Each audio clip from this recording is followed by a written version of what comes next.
Hello everybody, welcome back to part 2 of this tutorial series for Dodge the Creeps. So make sure you watch part 1 or here for the meeting. So we should have gotten up to this part right here. So in this part of the tutorial, we will create the enemy scene and make sure we have collisions working and test it out really quick.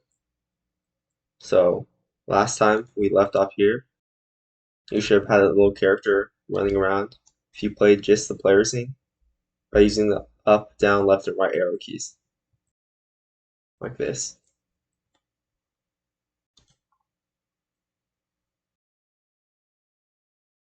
So what we want to do now is actually play the animation if we are moving. So what you want to do is here when we have velocity in this if statement, we want to play this animation if we are moving. So to play the animation, you want to get the node animate sprite, and as I said, this is a node based hierarchy. So as a player, we can get the node animate sprite, and what we want to do is play it. So run the play function. And otherwise, by using an else statement, we can stop it.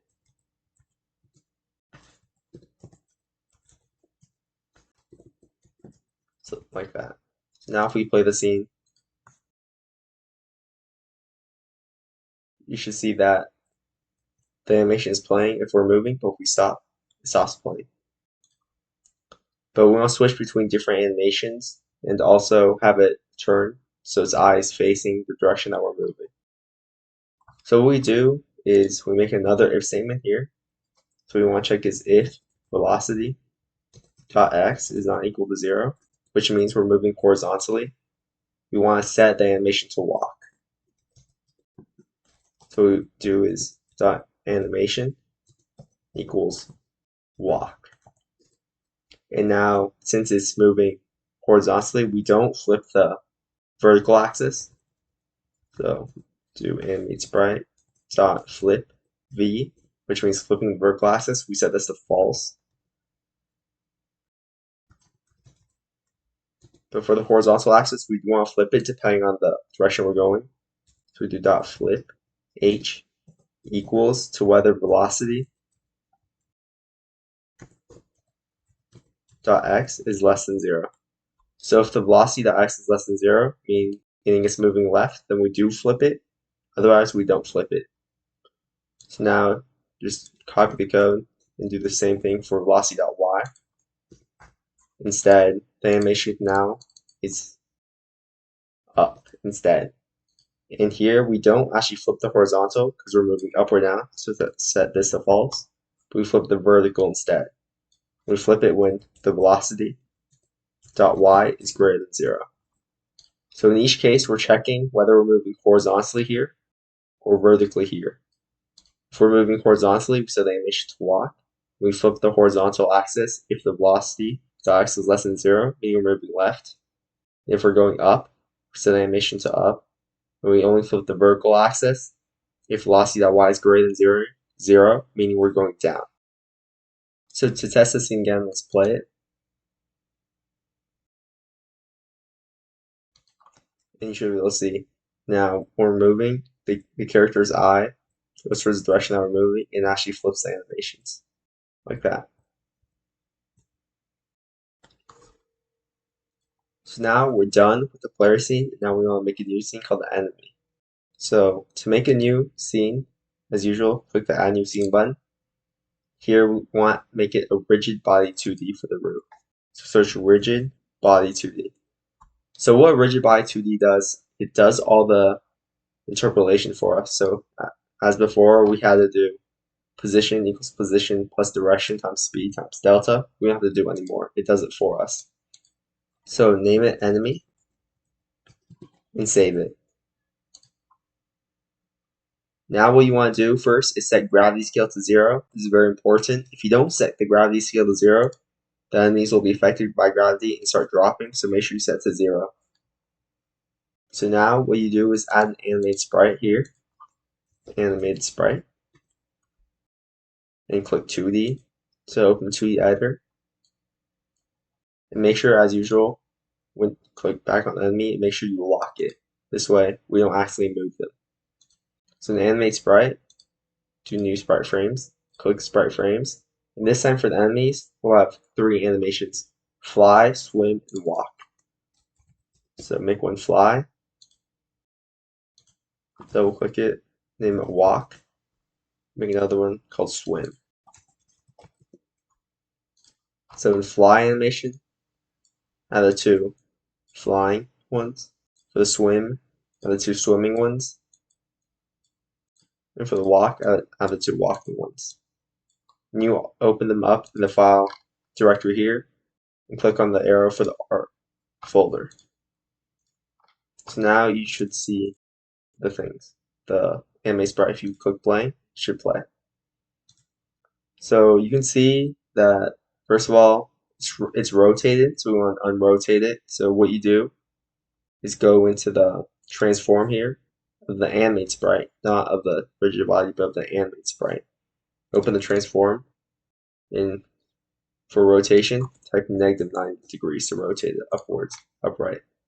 And we also want to scale it down since it's a bit big, so type 0.75 for the scale for X and Y. We also want collision for this, so add collision, a collision shape 2D. And here, click new capsule shape 2D. And drag it so that it fits the shape of the enemy. So it should look like that. So now what we want to do is create a new script for the enemy also. What we want to do is, since we're going to spawn a lot of enemies, we need to also delete these enemies, but we don't want to do it manually. So what we can do is use a visibility notifier 2D. So what you want to do is here, click the root node and add.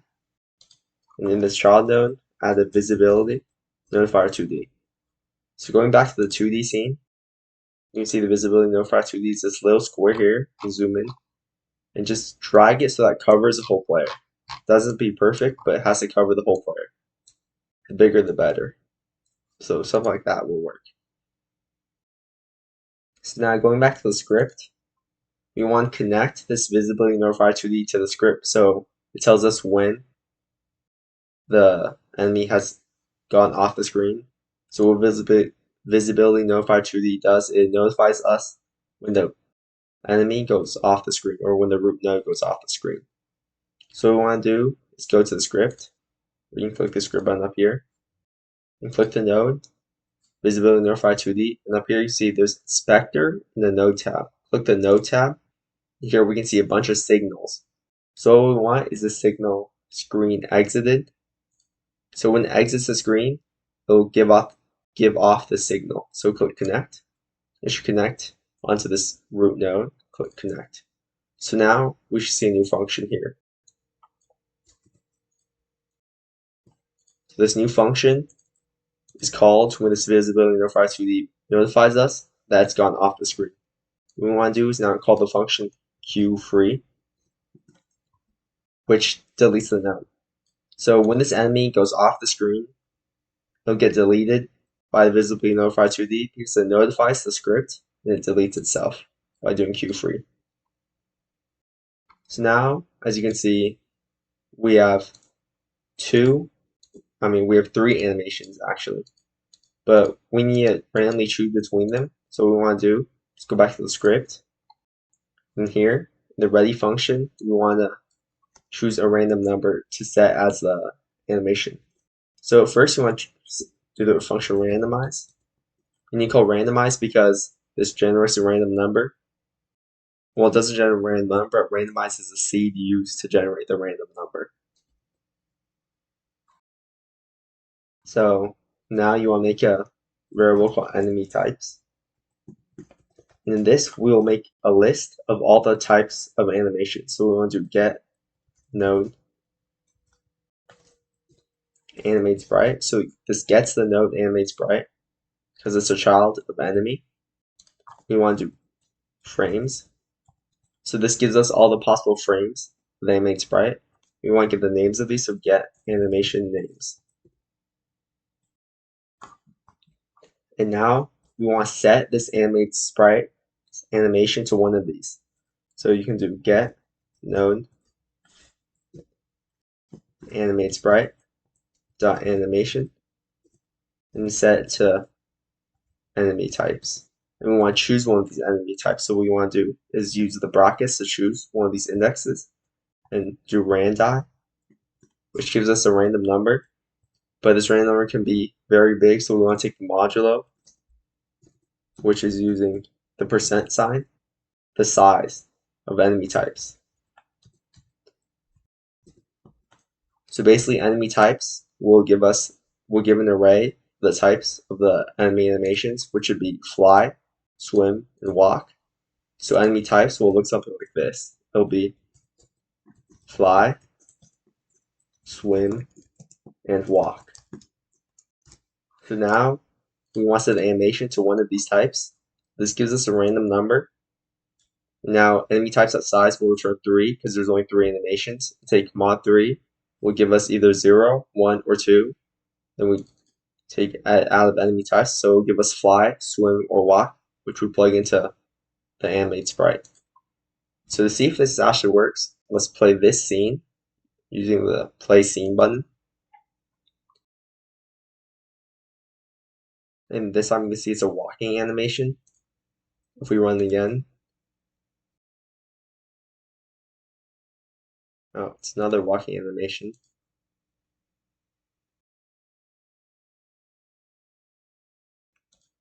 It's another walking animation, but this is just down to luck.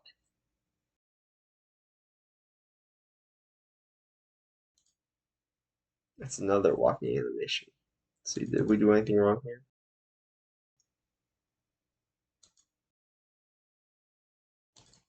We do call randomize, so. Oh, now it is random. So now it's a fly animation. Test again. We get a fly animation again.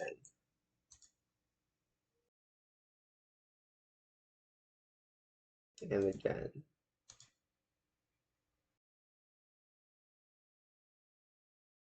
And again. Now it's a walk again. But it should be random. I don't know why it's acting like that, but it should be random every time. Okay, now it's a fly animation again.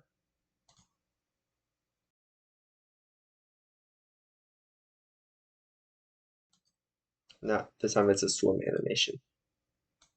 Oh, and we just crash editor. If the editor ever crashes, you can just reload the page and start Godot editor and open it up again.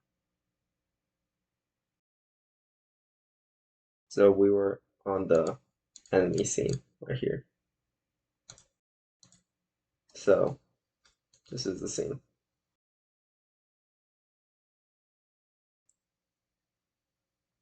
So now what we want to do is we want to actually test if the collisions actually work. So what we want to do is go to the game scene.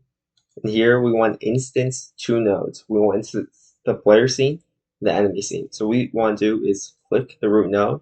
Instead of clicking add new child node, click instance child scene. So this instance one of the scenes we've created. So let's do the player scene and click back on the root node and do the enemy scene. So now if you go 2D, you should see that there's two scenes. There's a player scene, and that's the enemy scene. And there should also be a player scene, which, oh, so they're on top of each other. So let's first leave one. Just move the player one there. Now we instance sub scene. We want an enemy. They're moving to, oh, because we're actually moving. We need to unlock them in these scenes. So make sure, so when you instance them, let me just delete them really quick to show you guys. So when you instance them, you need to unlock it so that you actually move it around like this. and make sure you center the game back to the middle, like that. So when you have two of these, make sure you unlock both of them so that you can actually move them, by moving the main scene. So it'll look like that. Make sure you can lock the main scene if you want, so we don't accidentally move the whole scene around. But just place them like this to test the collisions. But obviously nothing's gonna happen if we just hit it because we haven't coded that up yet. So what you want to do is add a new script to the game node. And here you want to use a signal from the player. So click player, click the node up here, and do body entered. It should connect back to the game scene, not to any of these two scenes, but to the game scene. So now we should have that.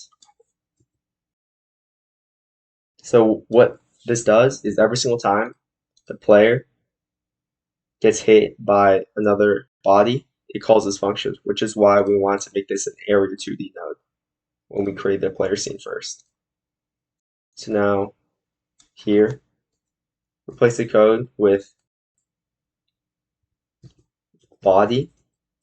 So body is a passing parameter, which gives us a node that just hit us. Now we want to delete this body if we hit it, just for testing.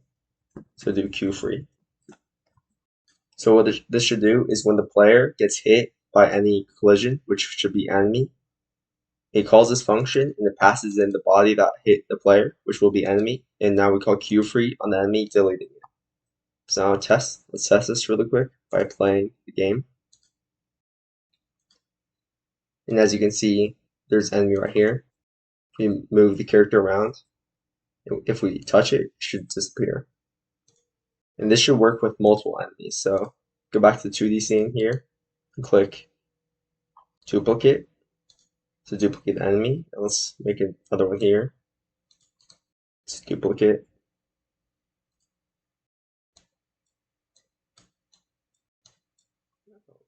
All these ones are locked. So make sure you unlock them first. Like that. Now if you play the same, there should be 3 enemies. If we hit any one of them, they should disappear. And here you can see the randomizing effect of the enemy animations. This one's flying while these two are walking, so it's random. If you hit them, they should disappear. So this concludes part 2 of our tutorial for this game. If you have any questions, make sure you ask them on the Discord. And you can mess around with this scene, but we'll be deleting this later as this is actually part of the final game. But make sure if you have any questions to ask in the Discord. Thank you for listening.